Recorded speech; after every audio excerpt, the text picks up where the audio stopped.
Fundador de Ingeniería Sin Fronteras, ¿es así? ¿Lo dije bien? Es así, lo dijiste Perfecto, bárbaro. bien. ¿Cuánto tiempo hace que nace este proyecto?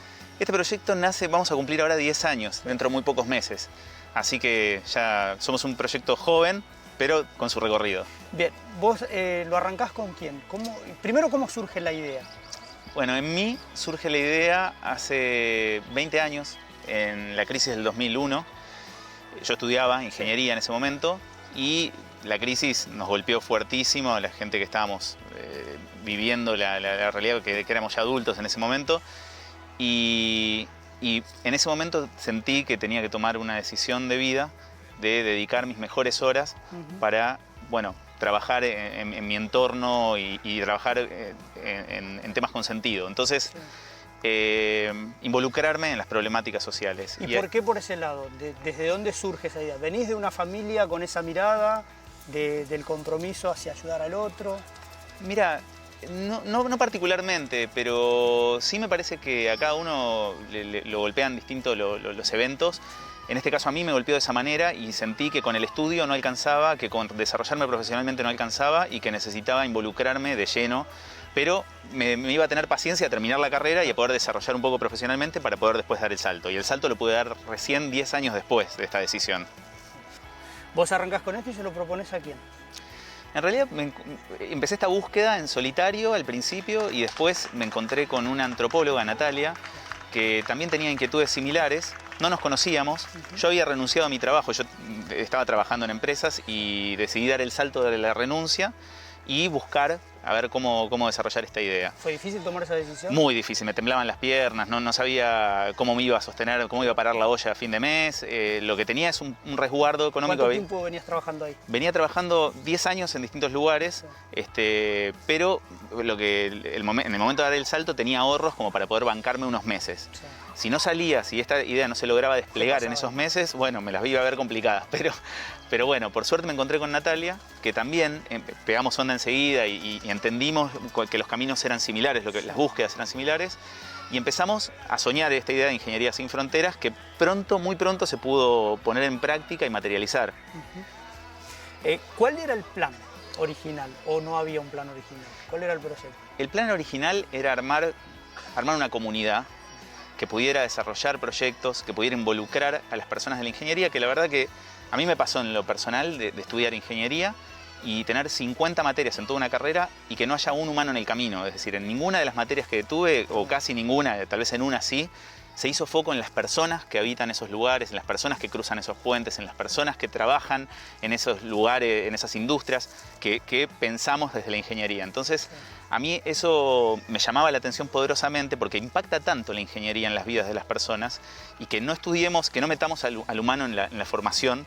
Entonces eso nos pareció que había que tender un puente a la ingeniería y acercarla a los problemas del hoy y del ahora, meterle los pies en el barro a la ingeniería. Así que ese desafío teníamos de armar comunidad, pero pensando como caballito de batalla teníamos los proyectos de ingeniería. ¿Y cómo lo arrancan? ¿Cómo fue lo fueron ideando? Porque, a ver, como vos decías, en todo el tiempo que venías estudiando te das cuenta de esto, que no estaba involucrado el factor humano en la ingeniería. Digo, toda una historia detrás de la ingeniería que no esté enfocada en ese tema. Ahora, no iba a ser tan fácil llegar ahí. ¿Cómo hicieron para que impacte y empiece a tener resultados? Bueno, nos gustan los caminos difíciles en principio, o sea que eso nos desafía. Y lo que dijimos es, bueno, recorramos este camino donde vayamos armando comunidad. Enseguida, para nuestra sorpresa, no éramos dos locos solamente transitando una idea, sino que había mucha gente que se empezó a sumarse. Se sumaron muy tempranamente Estelita, Jorge, Alejandra, Gaspar y otra gente más que empezaron a hacer de esto un movimiento. Y cuando nos quisimos dar cuenta ya éramos un grupo, una masa crítica de personas suficiente como para poder encarar proyectos de un cierto porte, de un desafío importante. Por ejemplo, hacer un puente en una comunidad rural aislada, que era algo que personas desconocidas que hace unos meses no se conocían encaraban un proyecto de construir en un lugar donde ni siquiera llega el agua un puente vehicular para que salgan del aislamiento. Esos desafíos nos impusimos desde el día 1.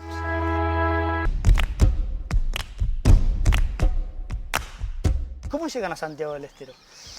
¿Los contactó alguien? ¿Fueron ustedes a ver? ¿Conocían más o menos de cómo vive la gente ahí en determinados parajes? La verdad es que al principio no conocíamos tanto en profundidad. A lo largo del tiempo pudimos profundizar esto, pero al principio eran vínculos, contactos que teníamos y donde sabíamos que existían problemáticas. Conocíamos los indicadores de Santiago del Estero, que son difíciles, están en rojo muchos. Y entonces dijimos, bueno, si hay un lugar donde tenemos que aprender de la ruralidad, que sea en un lugar donde conocemos a alguien, donde podamos dar un primer paso cuidado. Y así fue. Llegamos a Colonia Dora, donde conocíamos y donde pudimos desarrollar el primero de varios proyectos. ¿Con qué se encontraron ahí? ¿Qué había? Nos encontramos con que teníamos varios vicios profesionales. Es decir, creíamos que teníamos las soluciones a los problemas antes de conocer los problemas. Y eso es muy de la ingeniería. Y en realidad lo que pudimos en esos proyectos es bajar la velocidad y poder interpretar mejor las problemáticas y escuchar, tener un poder de escucha mucho mayor y tratar de que las soluciones sean construidas también de una forma participativa y no exclusivamente desde la ingeniería de una manera de bajada de información, sino, bueno, las personas que habitan el territorio, ¿quién mejor que ellos conocen sus propios problemas? Exactamente. El tema del agua, que era muy crítico, o sea que tomábamos agua de las represas.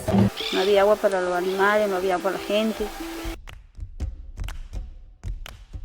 Cuando fuimos por primera vez a Santiago del Estero, que sabíamos que había un problema con el acceso al agua para consumo humano, lo que dijimos es, bueno, entonces llevemos un filtro comunitario, y cuando llegamos al lugar era imposible sostener ese filtro porque la gente se tenía que trasladar un montón de kilómetros y además la gente estaba consumiendo agua con arsénico. Y la gente no estaba problematizada. El agua con arsénico tiene una particularidad que es rica, es sabrosa, digo, no es que no sentís lo peligrosa que es cuando la tomás. Entonces, las personas, ¿por qué se iban a trasladar 1 kilómetro, 2 kilómetros, 5 kilómetros para buscar un agua que inclusive es más insípida que el agua que están tomando?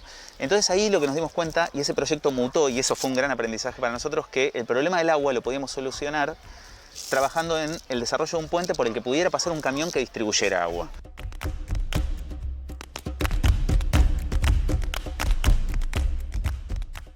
Bueno, y Adán, así como están en Santiago del Estero, están en diferentes puntos, están también en esta obra que estamos viendo de fondo, que es un jardín, un lugar que ya existía, que necesitaban ampliarlo, hacer algo más, y ahí ustedes entran en acción. ¿Cómo llegaron acá? ¿Cómo conocieron a estas personas? ¿Ustedes hacen parte de este jardín? ¿Cómo es la historia? Sí, bueno, llegamos, nosotros acá, no tan lejos, en el mismo partido de San Martín, construimos otro jardín de infantes que ahora está en funcionamiento y a partir de eso ellos ya nos conocían acá, la gente de la asociación Los Amigos, que es la que lleva adelante el Jardín de la Montaña. Y dialogamos a través de personas en común y nos contaron que ellos tenían la vocación de poder ampliarse. Entonces, estábamos buscando un proyecto en la zona y ellos estaban buscando a alguien que acompañara en su proyecto, así que, bueno, Alcoyana nos conocimos. Y empezamos el proceso de construcción, que en general todos nuestros proyectos, la particularidad que tienen es que empiezan con una necesidad, pero no empiezan con presupuesto. No es que alguien que viene y dice, yo tengo la plata y no sé cómo, y quiero que alguien que me ayude. En general es presupuesto cero y un proyecto por desarrollar. Así que salimos a buscar el presupuesto, salimos a buscar los materiales. Y hacen todo ese trabajo que estas personas no pueden llevar adelante. Bueno, ellos han podido construir, y no es poco, la primera estructura y lo que hizo que el jardín existiera y que funcione, ¿no? Ahora, la ampliación, con eso funcionando, eso funcionando ya presenta muchos desafíos en lo urgente, en lo diario. Entonces, nosotros somos un socio que se suma a esa ampliación. Y sí, lo hacemos acompañando a la organización, pero lo que tiene de bueno el proyecto de ingeniería también es que dura un tiempo, y en ese tiempo lo que podemos hacer es también trabajar otras cosas, desde la interdisciplinariedad, desde equipos que no solamente están formados por ingenieros e ingenieras, podemos también avanzar en otros frentes, por ejemplo el fortalecimiento institucional, no solamente la obra. Bien. ¿Y eso cómo hacen esa parte? Bueno, ese fortalecimiento. Armando equipos interdisciplinarios, ¿no? Digo, ahí es fundamental esta palabra porque necesitamos gente que ampliar la mirada para poder abordar la complejidad, porque que esto funcione es súper complejo, que esto funcione bien es más complejo aún, y entonces lo que hacemos es acompañar a esa organización que va a tener, la infraestructura va a marcar un ritmo de crecimiento de esa organización, y nosotros tenemos que acompañar porque también el desarrollo organizacional también tiene que acompañar ese crecimiento de infraestructura. Entonces lo que hacemos es apuntar a los dos frentes. Y eso lo hacemos con equipo de trabajo dedicado a eso.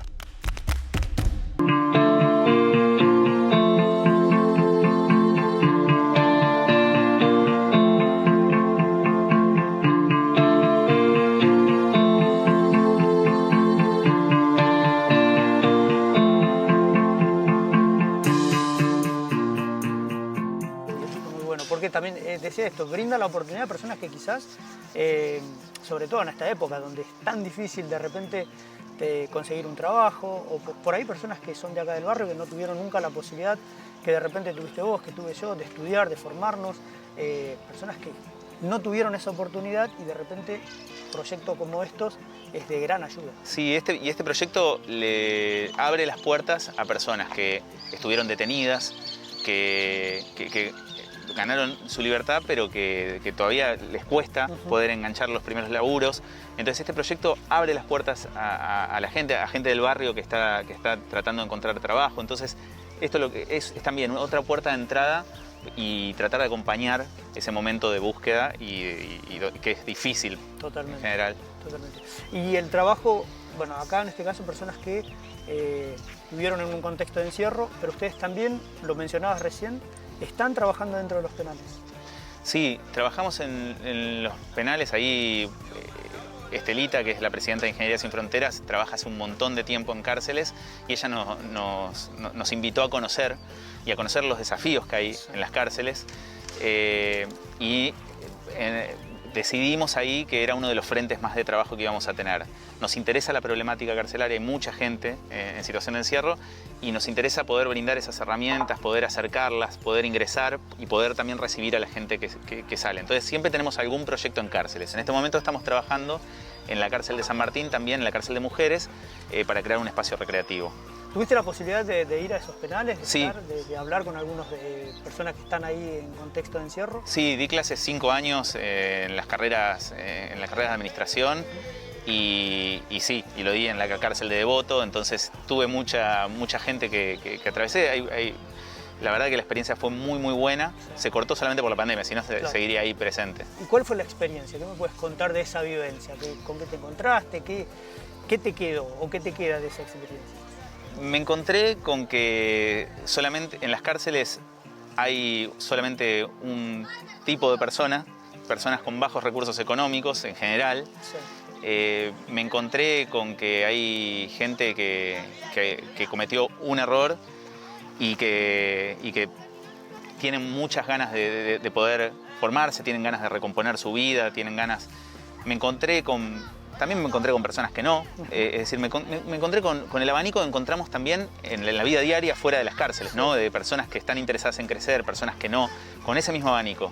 Y pude aprender en lo personal, ya son personas juzgadas. Yo mi aprendizaje íntimo fue no juzgar por segunda vez.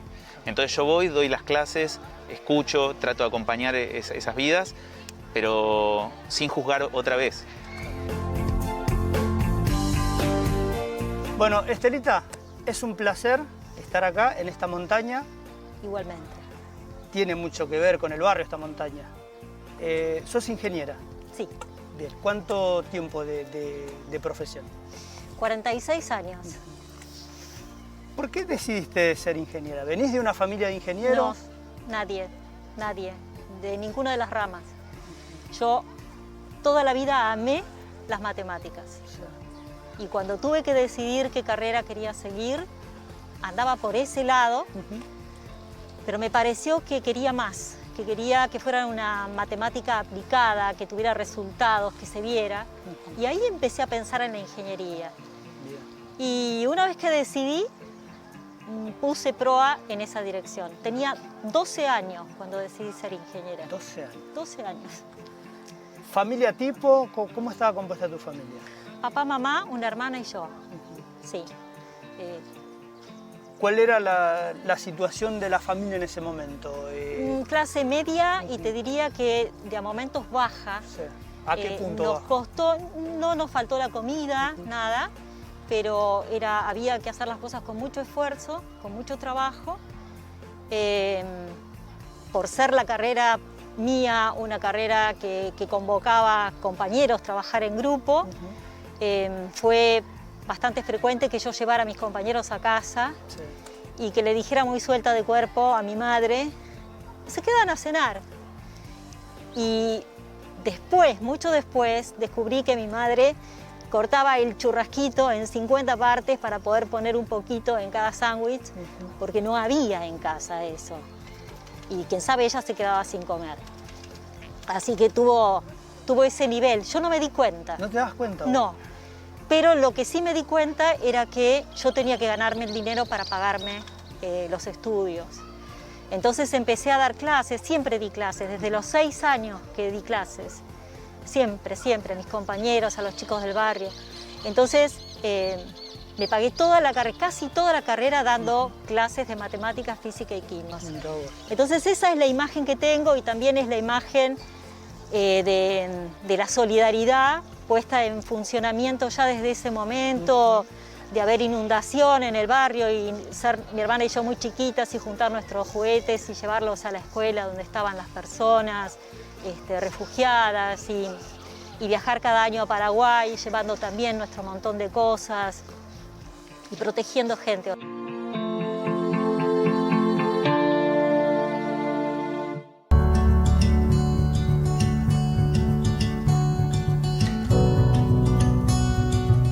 Y estás prácticamente desde los comienzos de Ingeniería Sin Fronteras. Muy cerquita de los comienzos, sí. ¿Y cómo llegas?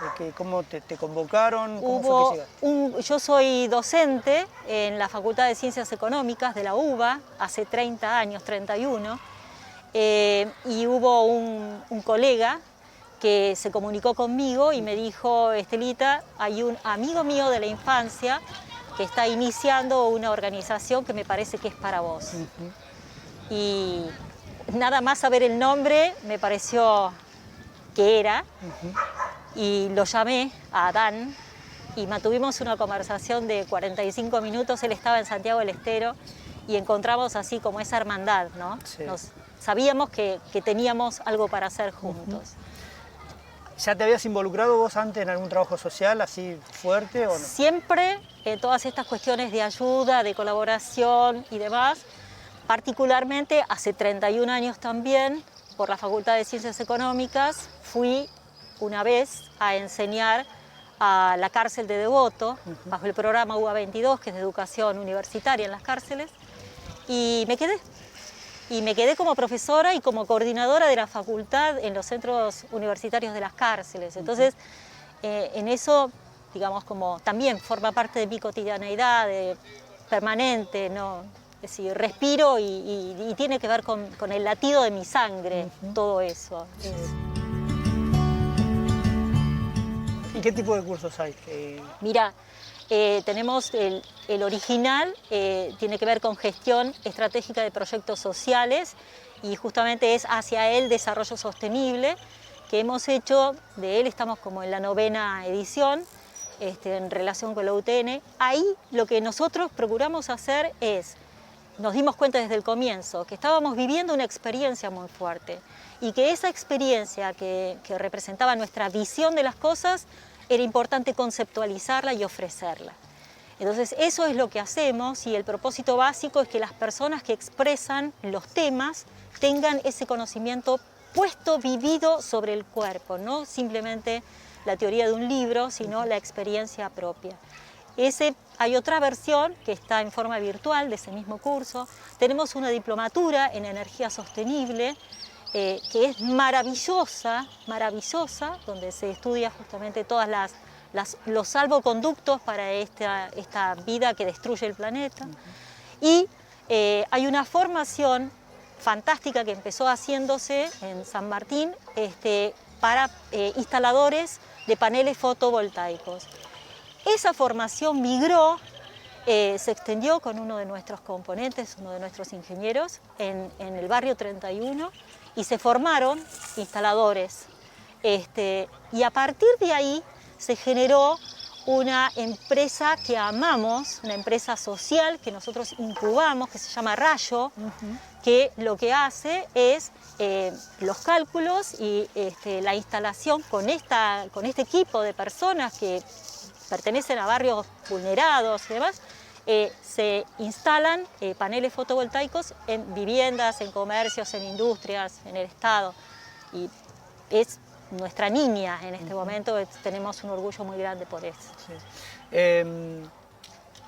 ¿Se quedan ahí o tienen algo más en carpeta, nuevos proyectos, nuevos talleres? Todo el tiempo estamos haciendo talleres, estamos haciendo conversatorios, tenemos ahora estamos por hacer una formación en codiseño, diseño participativo, por esto de respetar los saberes de la comunidad, entonces no imponer, hay que luchar contra la soberbia profesional, ¿tá? Correte que yo te digo lo que vos necesitas. Entonces el codiseño que se logra con las personas que están viviendo la necesidad.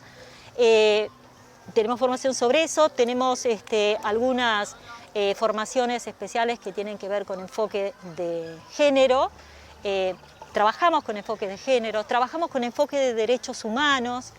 Esto es muy importante cuando falta, cuando no llega el agua a un determinado lugar. Para nosotros no es que no llegó un caño, sino que se vulneró un derecho humano al agua potable y saneamiento. Entonces todo ese trabajo ideológico, te diría, es muy fuerte. Bueno, y todo lo traducimos en cursos, en seminarios, vamos avanzando con estas cosas y vamos abriendo el abanico cada vez más.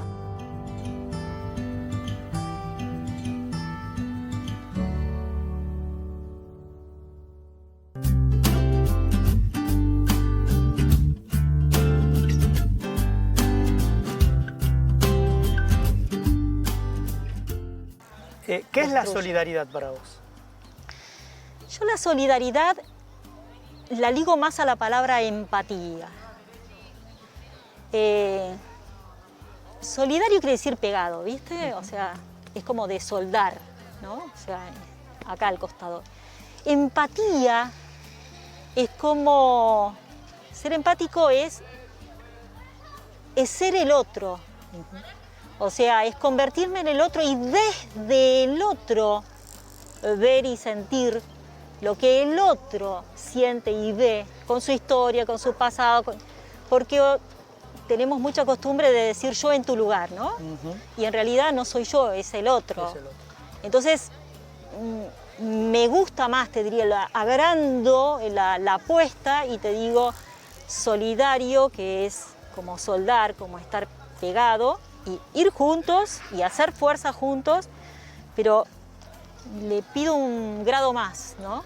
Y quiero ser empática, o sea, sin perder yo mi esencia, poder comprender lo suficiente qué es lo que pasa por el interior de esa otra persona a la que nosotros muchas veces solemos bajar línea, ¿no? ¿Cómo puede ser que esté haciendo esto? No, puede ser porque su historia es distinta, porque Entonces me parece que eso es...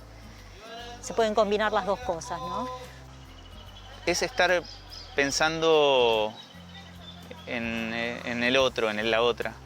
Es estar atento a las necesidades, es descentrarse. A veces puede tener una mirada más naive, la solidaridad, pero yo creo que siempre entendida bien y es una buena palabra, es estar atento. Y saber que en el otro hay una vida y saber que esa vida, entender las dificultades que atraviesa, entender... Digo, solidaridad es ser más que uno. ¿Cómo se puede sumar la gente, aquel que está mirando del otro lado y tiene ganas de, sea o no ingeniero, pero tiene ganas de ayudar? Si se puede sumar, ¿cómo puede hacerlo? ¿Y qué cosas están necesitando ustedes para que Ingeniería Sin Fronteras siga atravesando esas fronteras de lugares donde hay muchísimas cosas para hacer, muchísimas necesidades? ¿Cómo lo puede hacer? ¿Cómo puede ayudar? ¿Cómo se puede sumar? Yo creo que un método sencillo es entrar en nuestra página, que es entrar en Ingeniería Sin Fronteras Argentina, porque ese es nuestro nombre completo, porque hay otras Ingenierías Sin Fronteras. Entrar a la página y sumarse como voluntario, por ejemplo, explicando cuáles son sus cualidades o sus disponibilidades. Por supuesto que también donando, ¿no? Nosotros, nuestras obras se hacen a partir de donaciones, no es que de donaciones, de proyectos, de carpetas de proyectos que se presentan y demás, sabiendo que el marco es de una ética absoluta, ¿no? Y también, no sé, si tuvieran alguna necesidad específica que tiene que ver con un proyecto social como los que nosotros hacemos, que están expresados ahí, los pueden ver, también mandar su descripción, de las cosas que lo aquejan, y esto entra en una comisión que revisamos los proyectos que están en carpeta y respondemos. Pero sería fantástico que pudieran entrar y conocernos a partir de eso. Sería fabuloso. Bien. ¿Ingenierías sin fronteras? Ingeniería. Ingeniería. Sin fronteras Argentina. Ingeniería porque no es ni ingenieros ni ingenieras, y además porque tampoco somos de la disciplina de la ingeniería nada más, sino que todos ustedes acá están haciendo ingeniería. Bien.